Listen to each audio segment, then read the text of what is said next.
ضمیر تو ان کا اس دن واقعی میں جاگا تھا. مجھے یہ بتائیے کہ آپ تمام جو ہمارا میڈیا تھا اس کو کیا کہہ کر بلایا گیا تھا وہاں پہ کمشنر آفس میں, ٹھیک ہے, وہ بھی آپ کو پتہ ہے کیا کہہ کے بلایا گیا تھا, اور کمشنر صاحب نے پھر اپنی بات کی, اور جو اس دن اس شخص کی آنکھوں میں جو اس کی زبان تھی وہ بالکل ایک جیسی بات کر رہی تھی, ٹھیک ہے, باڈی لینگویج جو تھی اس کی وہ اس کے فیشل ایکسپریشن سے ڈفرینٹ نہیں تھی, یا ان کی جو بات وہ کر رہے تھے اس سے ڈفرینٹ نہیں تھی. کل جو بیان دیا اس میں دیکھ لیجیے کہ کیا ان کی باڈی لینگویج اور کیا جو وہ بات کر رہے ہیں وہ آپس میں میچ کرتی ہے یا نہیں.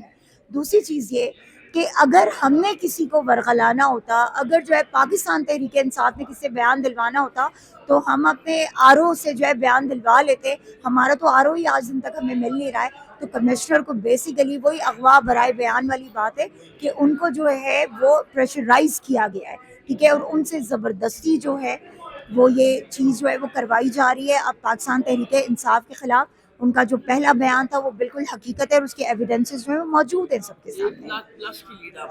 بالکل ایگزیکٹلی. دیکھیں میں آپ کو بتاؤں, میری جو لیڈ ہے نا دیٹ از جو آپ کی فارم 45 کے مطابق ہے نا وہ 61,000 ہے.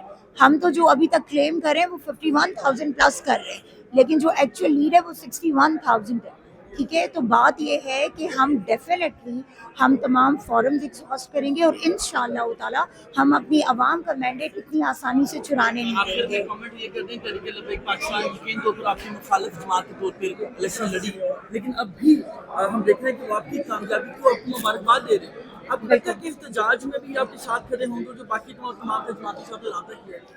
دیکھیں میں آپ کو ایک چیز بتاؤں, بات یہ ہے جہاں پہ حق سچ کی بات آئے گی میرے خیال میں سب کو ایک دوسرے کا ساتھ دینا چاہیے. ہم ختم نبوت کے لیے ہماری جانیں حاضر ہیں, ہماری جان قربان ہے اپنے نبی پاک صلی اللہ علیہ وسلم پر, ٹھیک ہے. بات یہ ہے کہ اختلافات پارٹیز میں ضرور ہوتے ہیں, مگر جہاں پہ حق سچ کی بات ہو وہاں پہ ضرور آواز اٹھانی چاہیے. تحریک صاحب کی راولپنڈی سے NA47 NA57 معذرت کے ساتھ کی امیدوار تھی, واضح طور پر بتا رہی ہیں کہ جو تحریک لبیک پاکستان ہے ان کے جو ڈاکٹر رضوان گجر, چودھری رضوان گجر جو کہ بطور امیدوار میدان میں اترے تھے, وہ بھی ان کی گواہی کے لیے آج آئے ہیں. ان کی جانب سے بھی باقاعدہ طور پر گواہی دی گئی ہے کہ 1 لاکھ سے زائد کی لیڈ تھی سمابیہ طاہر کی, اور سمابیہ طاہر جو ہیں آپ دیکھ سکتے ہیں خواتین جو ہیں وہ موجود ہیں. پاکستان تحریک انصاف کا یہ مرکزی سیکریٹریٹ ہے جس کے ہم یہ مناظر آپ کو لائیو دکھا رہے ہیں کہ کس طرح سے یہاں پر پریس کانفرنس کی گئی, اور سمابیہ طاہر سے آپ کی ایکسکلوزیو ہم نے بات کروائی کرانٹن سے گفتگو کرتے ہوئے. انہوں نے کہا کہ وہ کسی صورت جو ہے وہ رکیں گی نہیں اور تھکیں گی نہیں اپنے حقوق کے لیے, اپنے مینڈیٹ کے لیے جو عوام نے ان کو دیا ہے اس کے لیے وہ ہر فورم پر جائیں گی. احتجاج ہوگا لاہور ہائی کورٹ, اسلام آباد ہائی کورٹ, جس کے ساتھ ساتھ سپریم کورٹ یا الیکشن کمیشن, کوئی بھی فورم ہوگا وہاں پر وہ جائیں گی اور اپنے حقوق کی جو جنگ ہے لڑیں گی. ان کی جانب سے واضح کیا گیا ہے کہ ان کی 1 لاکھ سے زائد کی لیڈ تھی جس کو چرایا گیا ہے, جس کو مینج کیا گیا ہے, اور بیرسٹر دانیال جن کا تعلق مسلم لیگ نون کے ساتھ تھا ان کو جتوا دیا گیا, حالانکہ وہ متعدد پولنگ اسٹیشن سے ان سے پیچھے تو رہا رہے تھے. تو جی یہ صورتحال اس وقت ہم یہ مناظر آپ کو دکھا رہے ہیں. مرکزی جو سیکریٹریٹ ہے اسلام آباد میں پاکستان تحریک انصاف کا, یہ آپ تصویر دیکھ سکتے ہیں پاکستان تحریک انصاف کی. سمابیہ طاہر نے جو گفتگو کی وہ ان کی گفتگو میں بیان کر سکتا ہوں. میں جج نہیں ہوں کہ ڈیسائیڈ کروں کون درست ہے کون نہیں.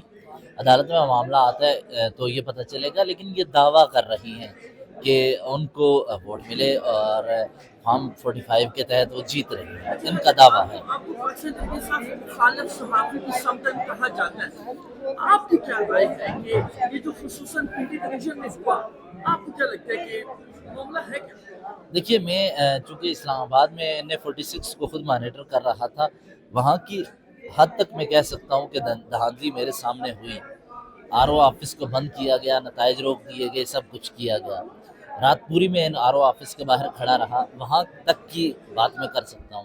لیکن ایک ایسی جگہ جہاں پر میں موجود نہیں تھا میں یہ نہیں کہہ سکتا, لیکن 46 میں وہاں ہاں عامر مغل بہت آگے تھے, عقیل انجم پیچھے تھے. آر او آفس بند کر دیا گیا, جو صحافیوں کو وہاں جانے کی اجازت تھی وہ نہیں دی گئی, میڈیا کو ریسٹرکٹ کیا گیا, الیکشن آبزرورز کو ریسٹرکٹ کیا گیا, انہیں NA46 میں داخل نہیں ہونے دیا گیا.